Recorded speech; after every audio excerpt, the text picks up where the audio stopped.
أعوذ بالله من الشيطان الرجيم. بسم الله الرحمن الرحيم. ألف لام ميم. الله لا إله إلا هو الحي القيوم.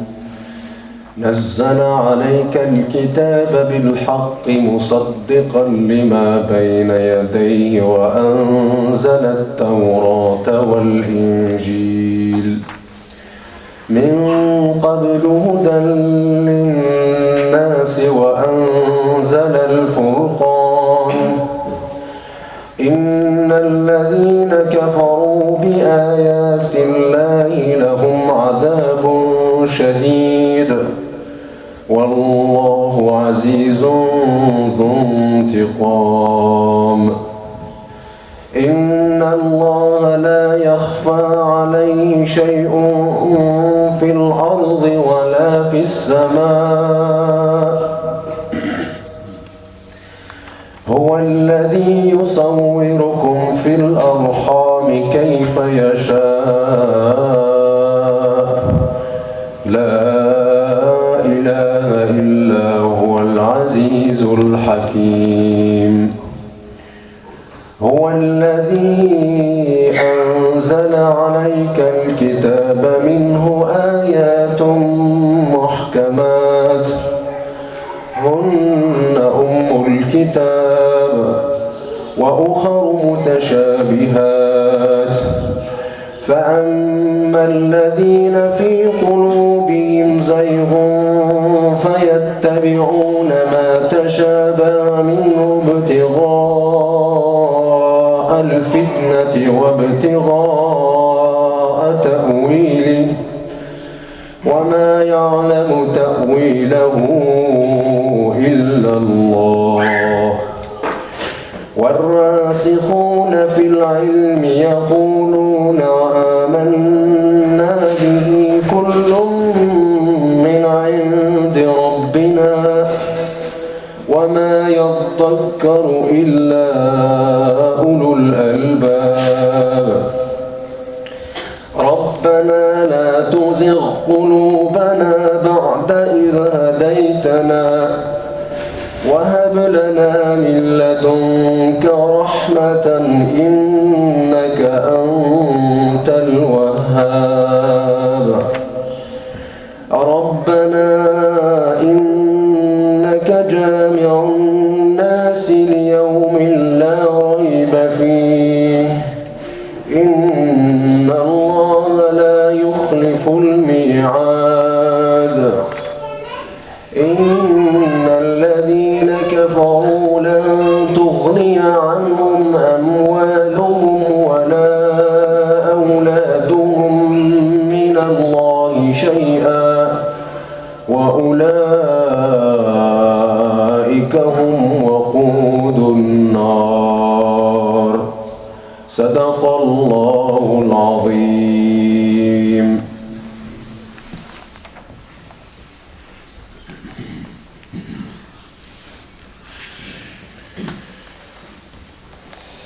بسم الله الرحمن الرحيم.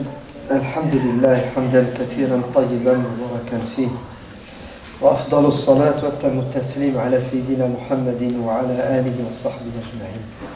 يا رب لك الحمد كما ينبغي لجلال وجهك وعظيم سلطانك. يا رب لك الحمد كما ينبغي لجلال وجهك وعظيم سلطانك. يا رب لك الحمد كما ينبغي لجلال وجهك وعظيم سلطانك. Celui qui répète cette formule 3 fois le matin pourra remercier Dieu pour tous ses bienfaits de la nuit. Depuis hier soir, c'est séparé tard, n'est-ce pas? Puisque ce matin, Dieu nous a comblés de bienfaits. Serait-ce le fait qu'on se soit réveillé, vous savez, et qu'on ait pu faire déjà la prière de Subh. Alors il faut remercier Dieu en permanence. Parce que Dieu dit wa qalilun min ibadiya ash-shakur. Il y a très peu d'êtres humains qui sont reconnaissants comme il se doit. La plupart des êtres humains sont baignés dans les bienfaits de la grâce divine. On sera questionné sur tous ces dons, ces bienfaits. Et si on n'a pas été reconnaissant, il faudra payer la facture. C'est pour cela, le matin et le soir, n'oubliez pas de payer votre facture spirituelle. Allahumma ma asbaha bi min ni'matin aw bi ahadin min khalqika faminka wahdaka la sharika laka falaka alhamdu wa laka ash-shukr. Allahumma ma asbaha bi min ni'matin aw bi ahadin min khalqika faminka wahdaka la sharika laka falaka alhamdu wa laka ash-shukr. اللهم ما أصبح بي من نعمة أو بأحد من خلقك فمنك وحدك لا شريك لك فلك الحمد ولك الشكر. Vous vous rendez compte? Vous dites 3 fois cette parole le matin. Vous aurez remercié Dieu pour tous les bienfaits, tous ses dons, pas seulement dont il vous a comblé, mais vous le remerciez aussi d'avoir comblé tous les êtres humains. Vous entendez? Et tous les êtres humains, croyants ou non, qui sont inconscients. La preuve, ils ne remercient pas Dieu, parce que certains n'y croient même pas. Mais qu'est-ce que vous faites? Vous remerciez Dieu à leur place. Et vous dites, Ya Allah, moi je suis conscient de ta grâce divine. La plupart des êtres humains sur terre ne le sont pas. Alors, je vais être reconnaissant à ton égard à leur place. C'est puissant quand même, non? Vous remerciez Dieu à la place des autres qui oublient de le remercier. Il y a des invocations que le prophète sallallahu alayhi wa sallam nous a enseignées et il nous a recommandé de les réciter le matin et le soir pour faire partie de cette minorité d'êtres humains reconnaissants. Wa qalilun min ibadiya ash-shakur. Très peu d'êtres humains sont reconnaissants. Et le zikr est un pilier fondamental de l'éducation spirituelle. Vous entendez? Vous ne pouvez pas concevoir un repas sans un plat de résistance. Il n'y a pas d'éducation spirituelle s'il n'y a pas ce qu'on appelle le zikr, le rappel et l'évocation de Dieu en permanence. D'ailleurs, c'est le but et l'objectif de l'éducation spirituelle. C'est de ne pas oublier Dieu, d'avoir Dieu à l'esprit le plus longtemps possible. C'était juste une petite introduction, hein, d'accord? Sinon, bravo, félicitations, vous avez réussi à sortir du lit un dimanche matin, c'est à votre honneur, ça prouve que vous voulez grandir spirituellement, vous êtes courageux, vous êtes, Inch'Allah, sur le chemin qui mène au paradis, car celui qui sort de chez lui avec l'intention d'aller à la mosquée pour apprendre sa religion, il est sur la voie qui mène au paradis. Donc dites Alhamdulillah, Dieu vous a facilité la venue à la mosquée en ce dimanche matin béni pour approfondir vos connaissances religieuses. C'est la preuve que Dieu vous a choisi, moi en ce matin, et c'est la preuve qu'il vous aime. Muawiyah ibn Abi Sufyan dit que le prophète sallallahu alayhi wa sallam a dit Man yuridillahu bihi khayran yufaqqihhu fid-din. Quand Dieu aime quelqu'un et qu'il lui veut du bien, il lui facilite le chemin qui mène à la bonne compréhension de la religion, qui va bien entendu mener à la bonne pratique de la religion. Et quand Dieu ne calcule pas quelqu'un parce qu'il ne mérite pas, mais il l'éloigne. De quoi? De ces jardins du paradis, Majalis al-Dhikr, là où les gens se retrouvent pour se rapprocher de Dieu, à travers l'apprentissage, à travers la connaissance. Donc, soyez conscients de cette grâce divine. Comme ça, elle aura, Inch'Allah, un impact sur vous. L'éducation spirituelle. Il y a une règle chez nos savants, retenez-la, qui dit La mushahata fi al-istilah. Qu'est-ce que ça veut dire? Ça veut dire qu'il ne faut pas se prendre la tête sur la forme, mais il faut toujours aller vers l'essentiel, le fond. Cette science, quel que soit le titre, l'appellation que vous lui donnerez, ce qui importe, c'est le contenu. Ainsi, certains l'appellent l'éducation spirituelle, la spiritualité. En français, c'est ça. Mais elle a aussi une autre appellation, le soufisme. En arabe, on dit « at-tarbiyatu ar-ruhiyya », l'éducation de l'âme spirituelle. C'est ça? Ou on dit aussi « at-tazkiya », tazkiyatun nafs, la purification de l'âme. Mais on emploie aussi le terme suivant qui est « as-soufiyya » ou « at-tasawwuf ». Et ça fait allusion à quoi? En référence à quoi? À des vêtements que portaient certains musulmans qui ont fait le choix de vivre en permanence dans la rigueur, dans un domaine qui est le zuhd, l'ascétisme, le renoncement. Des musulmans qui ont fait le choix de se sacrifier corps et âme pour l'au-delà, pour le bien général. Alors, ils portaient des vêtements faits de laine. Pourquoi? Parce que ils étaient préoccupés par l'essentiel. Vous savez, les vêtements pour eux, c'était juste pour cacher leur partie intime. Ils n'avaient pas le temps, ni même la pensée pour se faire beau, parce qu'ils avaient des priorités. Voire même certains, vous savez ce qu'ils disaient? Ils disaient que le vêtement, l'apparence, peut nous égarer. La preuve, le prophète sallallahu alayhi wa sallam dit dans le Sahih,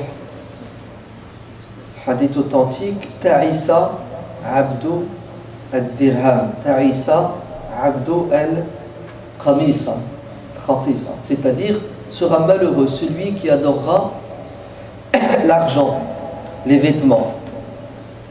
Allez. Celui qui va avoir un ego surdimensionné et qui aimera paraître. Il cherchera à ce que les gens le regardent parce qu'il va y trouver une satisfaction. Ce qui est humain et normal, vous entendez? Ce que l'islam condamne toujours, c'est la démesure, l'exagération. Le prophète sallallahu alayhi wa sallam s'habillait bien. Le prophète était propre. Il disait que Dieu est beau et il aime la beauté. Et lorsqu'il a vu un musulman qui n'était pas bien habillé, il lui a dit: Dieu t'a donné de quoi t'acheter des vêtements, habille-toi comme il se doit. Le danger, vous savez, c'est quoi? C'est l'impact de la matière, l'impact négatif de la matière sur le nefs, sur l'ego. Il y a des jeunes aujourd'hui qui sont dans cet égarement manifeste. On les appelle comment? Les sapeurs, c'est ça? Oui. C'est une religion, les sapeurs. C'est-à-dire, ils travaillent et saper, à la fin du mois, 80% finit dans les vêtements de marque, et il s'habille et il se prive de nourriture. Vous savez, il mange à peine pour s'habiller pour une satisfaction personnelle, individuelle. Le hadith dit, ce genre de personne souffre et souffrira, et qu'il souffre. Si une épine pénètre dans son corps, qu'elle n'en sorte jamais. C'est-à-dire le pauvre, c'est une maladie grave. Je ne sais pas si vous connaissez, c'est un dictateur en Indonésie qui s'appelait Marcos. Non? Vous vous souvenez pas? Bref, dictateur, sa femme, elle a été prise en flagrant délit de vol. C'était une kleptomane. En Angleterre, vous savez, dans les Champs-Élysées, là, les grands magasins de luxe, a volé une paire de chaussures. Et qu'est-ce qu'ils ont découvert? Ils ont découvert qu'elle avait des centaines de paires de chaussures. Mais attendez, des paires de chaussures de 1000 euros, 2000 euros, 10 000 euros. Ce sont des gens qui sont malades, qui ont besoin de porter des montres qui valent 50 000 euros. Alors, à un moment donné, certains musulmans, lettrés, savants, soucieux de leur santé spirituelle, ils ont pris conscience que tout ça c'était zukhrufu al-hayat ad-dunya, les ornements de cette vie d'ici-bas. Et que le meilleur des vêtements, c'est le vêtement de la crainte, de la piété. Alors ils portaient des vêtements simples. Les vêtements simples de l'époque, c'était des vêtements de laine. Comme ça, tu n'as pas froid en hiver, et puis ils sont solides, ils durent. Alors on les a appelés ceux qui se vêtissaient de vêtements de laine.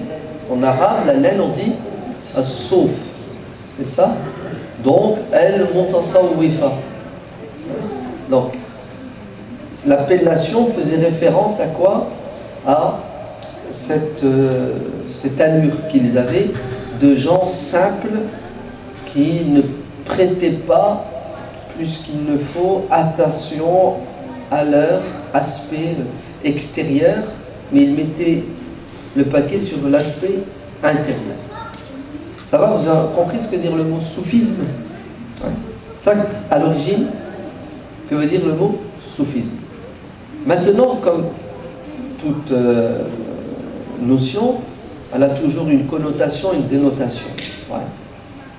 Le soufisme aujourd'hui, quand vous prononcez le mot, chez certains musulmans, ils attrapent la chair de poule, car c'est synonyme d'égarement, c'est synonyme de déviance. Le soufisme a été dénigré, critiqué de manière exagérée, et les musulmans ont tendance parfois toujours à être partials, vous savez, à pencher d'un côté aux dépens de l'autre. Alors que nos jugements doivent être basés sur al-insaf, c'est-à-dire l'impartialité. On doit être juste. Quand on veut juger quelqu'un, on met en évidence ses défauts et ses qualités. Une philosophie, on met en évidence ce qui va et ce qui ne va pas. Comme le Coran nous enseigne. فَمِنْهُمْ مَنْ إِنْ تَأْمَنْهُ بِدِنَارٍ. Et le verset suivant, مَنْ إِنْ تَأْمَنْهُ بِقِنْطَارٍ. Il y a parmi les gens du livre certains, si tu lui prêtes 1 euro, mais il ne te le rendra pas, tellement il est avare, il est malhonnête. D'autres, tu leur prêtes un catal, 1 million d'euros, honnête, il te le rendra en temps et en heure. Il ne faut pas généraliser. L'essentialisme, c'est une injustice. Il y a du bien, il y a du mal chez tout le monde. Et dans toutes les idées, les philosophies, il y a du bien, il y a du mal. Ne serait-ce que 1% de bien. Donc, le soufisme, comme toute science, comme toute idéologie, comme toute philosophie, il y a du vrai, il y a du faux, il y a du bien, il y a du mal. Alors, qui va juger? Qui va dire ce qui est vrai et ce qui est faux? Nous, en tant que musulmans, nous avons une référence. C'est ça. فَرُدُّهُ إِلَى اللَّهِ wa rasoulih. Fa in tanaza'tum fi shay'in, lorsque vous voulez porter un jugement et vous n'êtes pas d'accord, qui va trancher? Dieu et son prophète. C'est-à-dire, nous avons un livre qui s'appelle le Coran, explicité dans la tradition du prophète. Tout ce qui est contraire au Coran et à la tradition du prophète, nous le rejetons. C'est clair? Alors, tout ce qui est contraire de manière claire et évidente. Dès qu'il y a de l'interprétation, automatiquement, il doit y avoir de la tolérance. Parce que l'interprétation, c'est l'effort que fait le savant pour découvrir la vérité. Il se peut qu'il se trompe, il se peut qu'il ne se trompe pas. Mais l'avis du savant, à ses yeux, est la vérité jusqu'à preuve du contraire. Vous me suivez? C'est-à-dire, tel savant qui va prononcer un jugement, pour lui, c'est ça la vérité. L'autre peut penser le contraire. Et le contraire, c'est la vérité pour l'autre. Et on ne saura qui a raison qu'après un certain temps. Soit sur terre, l'un des deux reviendra sur son opinion parce qu'il sera convaincu qu'il avait tort et il rejoindra l'opinion de l'autre, ou après la vie d'ici-bas, là-haut, on se retrouvera devant Dieu et Dieu donnera raison à celui qui avait raison et il dira à celui qui avait tort qu'il avait tort. Dans les deux cas de figure, lorsque le savant fait un effort, il est récompensé. Il est récompensé une seule fois quand il se trompe et il est récompensé 2 fois quand il a raison. Très important d'aborder les choses comme ça parce que vous allez voir, quand on va parler du soufisme, qu'il y a eu des déviations, il y a eu des égarements, il y a eu des erreurs. Il va y avoir des notions contraires parfois au Coran et à la Sunna. Mais nous disons que ces gens-là pensaient qu'ils avaient raison. Parce qu'il n'y a pas un musulman sincère qui volontairement cherche à déplaire à Dieu et à son prophète. Le musulman sincère cherche à plaire à Dieu, mais parfois il se trompe. Là, quand il se trompe, Dieu le récompense quand même parce que son intention était bonne. C'est pour cela le grand imam Ibn Taymiyyah, rahimahullah, il a énormément écrit et il a énormément répondu à des questions qui lui étaient posées en permanence. C'est pour ça aujourd'hui, toutes ces réponses ont été compilées. Ça fait une encyclopédie de plus de 35 volumes. On les appelle les Fatawa d'Ibn Taymiyyah. Vous avez 2 volumes. 2 volumes sur les 35 qui concernent le soufisme, at-tasawwuf. On lui pose des questions sur telle notion, soufi. On lui pose des questions sur des personnages. Qu'est-ce que vous pensez de, je sais pas, de l'Hallaj, de Sahl ibn Abdillah al-Tustari, etc. Des maîtres spirituels.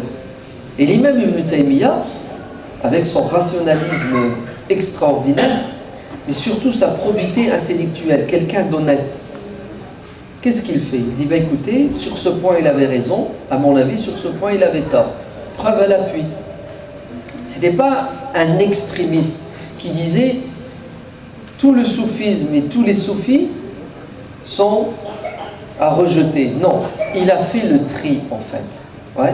Prenons ce qu'il y a de meilleur dans le soufisme, c'est-à-dire ce qui correspond au Coran et à la Sunna, et rejetons ce que nous estimons être contraire au Coran et à la Sunna. Et telle personne, elle a plus de hasanat que de sayyat, elle a plus de bienfaits que de méfaits. C'est cette approche que nous devons avoir, non pas uniquement avec le soufisme, mais avec toutes les autres sciences, parce que si vous tombez dans l'extrême, qui est le suivant, le soufisme, il y a des choses qui sont contraires au Coran et à la Sunna, donc on jette à la poubelle. Vous allez jeter à la poubelle le tafsir aussi. Parce que si vous prenez les exégèses, les tafassirs du Coran, vous allez trouver dedans parfois certaines opinions, certaines interprétations qui sont aberrantes, qui sont contraires au bon sens, qui sont même parfois contraires au Coran lui-même. Vous prenez les livres de hadith, ouais, ben, vous allez trouver des recueils de hadith dans lesquels il y a des hadiths qui sont faux. Par exemple, vous prenez les Sunan d'Ibn Majah. Vous avez dedans des hadiths daïf, faibles, mawdou', faux. Alors parce que dans ce livre, on a quelques hadiths qui sont faux, on va jeter le livre à la poubelle. Même le Sahih de l'imam Bukhari, il y a certains savants qui considèrent que certains hadiths dans le Sahih de l'imam Bukhari ne sont pas si authentiques que ça. Attendez, c'est parce que dans un livre, c'est parce qu'un savant, ouais, s'est trompé, on doit le rayer de la carte, mais il ne restera plus personne, puisqu'il n'y a personne de parfait et tout le monde se trompe. Et tout ce que l'être humain fait est relatif. Au moment où il le fait, il pense que c'est vrai, et puis nous, on passe derrière, on critique, nous, ceux qui avons les compétences, hein, les savants, passent derrière, critiquent, et ils découvrent les erreurs, les imperfections. Mais, alhamdulillah, les savants, en majorité de notre communauté, ont toujours été des gens honnêtes, impartiaux, justes. Vous prenez le grand imam Al-Zahabi, un spécialiste de la généalogie, Ilm al-Rijal. Il a une encyclopédie de 25 volumes qui s'appelle Siyar A'lam al-Nubala, une biographie, un tel et puis il te fait ça. Il est d'une probité intellectuelle, d'une clarté mais magnifique. Et il répertorie, vous savez, des milliers de biographies, de toutes les écoles, de toutes les tendances. Et vous savez, c'est quoi sa feuille de route? Regardez. Il met des bons points et des mauvais points. Ouais. Telle personne, elle a telle qualité, mais elle a tel défaut. C'est pas parce que il s'est trompé dans tel domaine qu'on doit le bannir. Hein? Il reste juste, pondéré. À l'inverse de certains qui, parce que tel savant fait un ijtihad dans un domaine, il s'est trompé, on fait une croix dessus, on l'excommunie. Vous savez que l'imam Ibn Taymiyyah, écoutez bien, l'imam Ibn Taymiyyah a été traité de mécréant et d'égaré. D'ailleurs, il a même été jugé. Il a subi l'inquisition parce qu'il avait des opinions différentes de la majorité des savants de son époque sur certaines questions de aqidah, de dogme et même de droit, de fiqh. Et il a fini sa vie en prison. D'ailleurs, il est mort en prison parce qu'il est tombé sur des extrémistes qui ne supportaient pas la critique. Et un savant est allé jusqu'à écrire un livre, Subki, où il prouve A plus B que l'imam Ibn Taymiyyah est un mécréant et que celui qui ne le considère pas comme un mécréant est un mécréant. Ça va? Donc vous n'êtes pas clair, hein? Moi non plus. Et Ibn Taymiyyah, c'est un kafir, un anthropomorphiste, ouais, mujassim, et celui qui dit qu'Ibn Taymiyyah n'est pas un kafir est un kafir. C'est quoi cet extrême? C'est de la folie. C'est pas comme ça que nous devons aborder les choses. On doit être juste. Ouais. Dans le soufisme, il y a du bien, mais il y a aussi des choses qu'on ne peut pas accepter. Et ces choses qu'on n'accepte pas sont le fruit de l'effort. Et quand un être humain fait un effort, excusez-moi, il n'est pas parfait, il peut se tromper. Hein. Et celui qui a plus de hasanat que de sayyat est un élu. Oui, il sera au paradis. Et celui qui a plus de sayyat que de hasanat, on prie pour lui afin que Dieu lui pardonne, voire transforme ses péchés en bonne action pour qu'il aille au paradis. Pourquoi chercher à quoi? À excommunier et à distribuer des places en enfer. Ce n'est pas une posture digne d'un musulman qui croit que Dieu est bon et miséricordieux. D'accord? Donc, vous avez vu, il y a un extrême qui dit le soufisme c'est un égarement, d'accord? Et on parlera des égarements réels chez certains soufis. Et puis vous avez l'autre extrême qui prend tout, ok? Parce que l'amour aveugle, comme la haine aveugle. Ouais. Quand tu aimes quelqu'un plus qu'il ne faut, éperdument, ça t'empêche de voir quoi? Ses erreurs, tu les entends pas. Ouais. Tu veux même pas que quelqu'un fasse une remarque sur la personne que tu aimes, alors que c'est flagrant, tu n'as pas assez de recul, tu es prisonnier de tes passions. Et nous, on suit la sunna du prophète sallallahu alayhi wa sallam qui nous enseigne, dans un hadith sahih, aime ton bien-aimé de manière modérée, car il se peut qu'un jour, il devienne ton ennemi. Aime les gens de manière pondérée. Et celui que tu détestes, déteste lui aussi de manière modérée. Parce qu'il se peut qu'un jour il devienne ton ami. Et c'est la réalité. Hein. On peut s'aimer aujourd'hui, et puis demain, on se déteste. Dans l'amour et dans la haine, nous devons rester modérés, nous devons rester justes. Pour toujours pencher du côté de la vérité et de la raison. Sinon, nous allons devenir partisans. Et là, nous allons soutenir l'insoutenable et défendre le diable. Il ne faut jamais se faire l'avocat du diable. Très bien. Quelle est la place de cette science, puisqu'il faut l'appeler une science, puisqu'il y a des livres, il y a une méthodologie, il y a des spécialistes.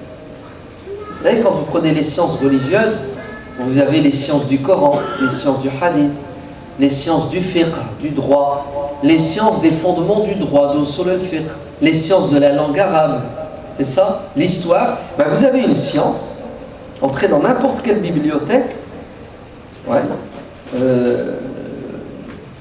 musulmane, vous allez voir, les livres seront rangés en fonction des matières. Et vous avez une matière qui s'appelle, alors, je ne vais pas à chaque fois le répéter, on se comprend.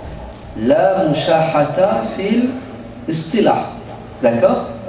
Al-ibratu bi al-madamin laysa bil anawin. Ce qui compte, c'est ce qui est à l'intérieur et non pas le titre. Vous entrez dans n'importe quelle bibliothèque, vous allez voir un rayon qui s'appelle soufisme, science de l'âme, spiritualité. Donc c'est une science qui existe. D'ailleurs, il y a un hadith authentique.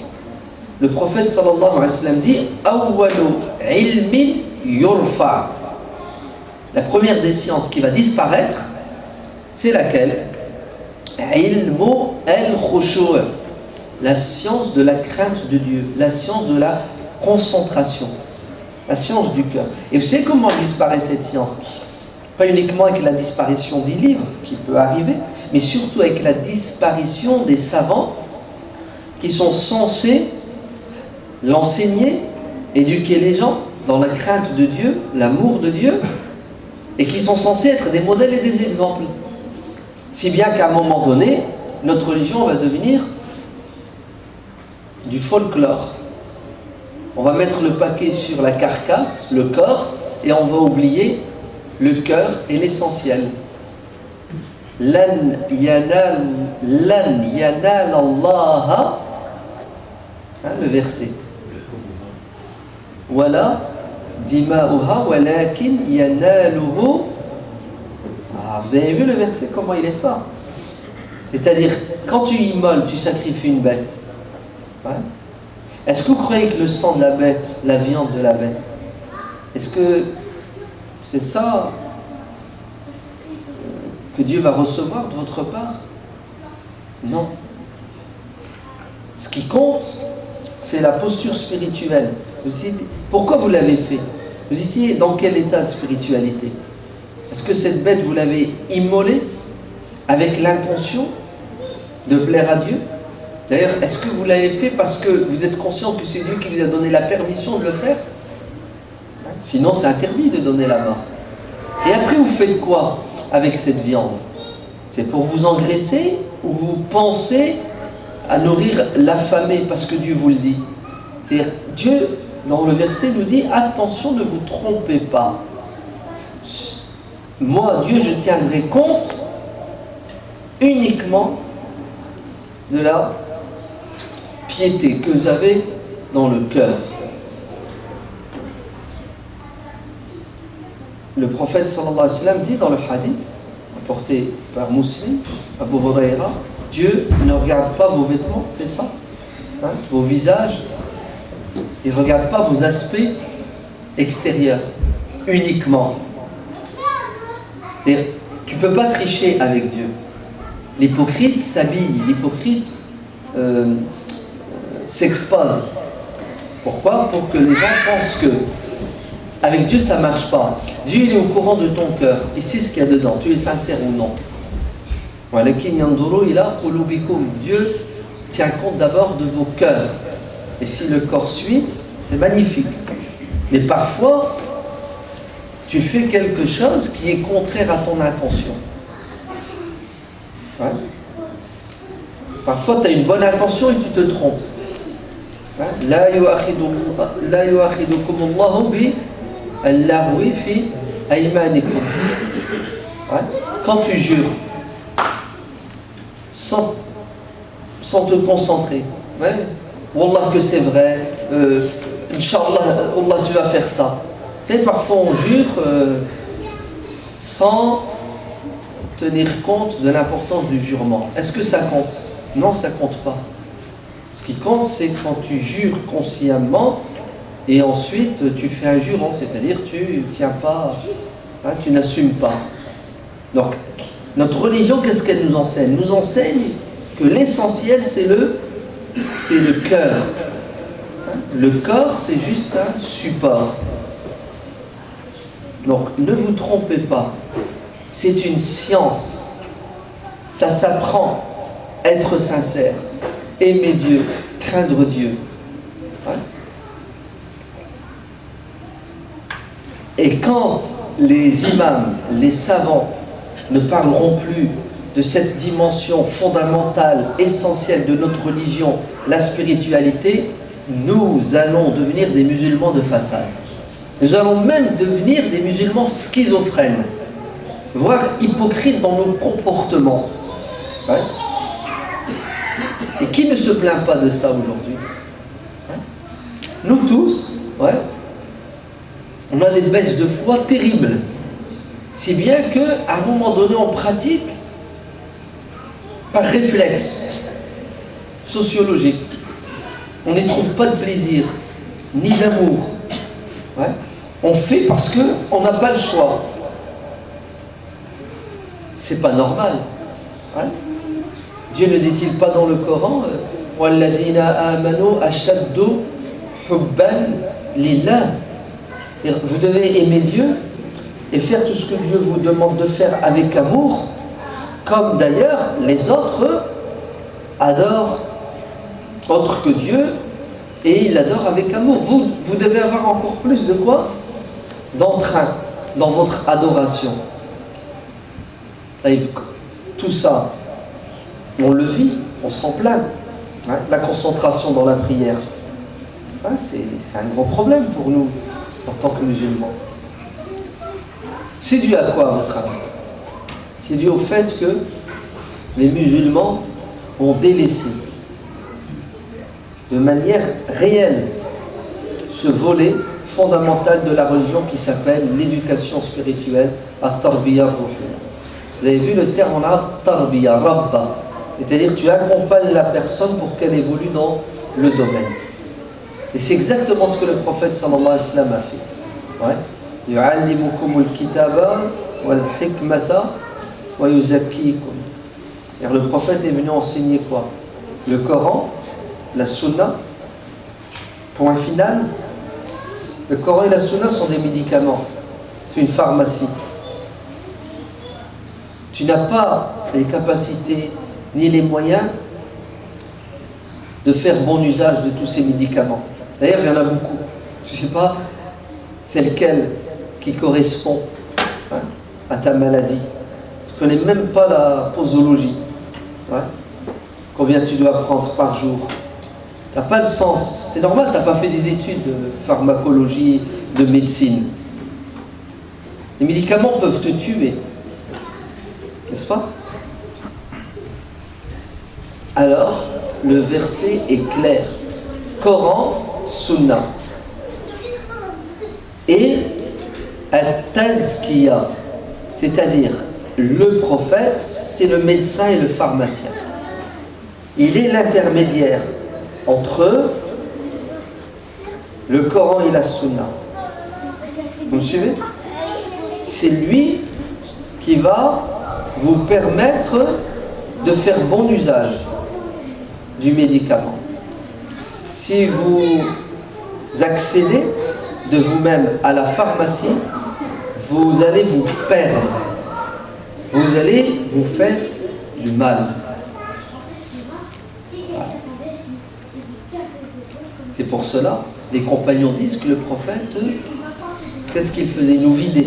Il retirait de notre cœur toutes les maladies, le doute qu'on avait, les superstitions, tout ce qu'il y avait de mauvais dans la pensée. Et à chaque fois que le prophète extirpait une maladie, qu'est-ce qu'il mettait à la place? Il mettait une qualité. L'hypocrisie, il l'enlevait, il mettait la sincérité. Il enlevait l'avarice, il mettait la générosité. Et c'est un travail de longue haleine. En fait, le prophète, c'est un psychologue.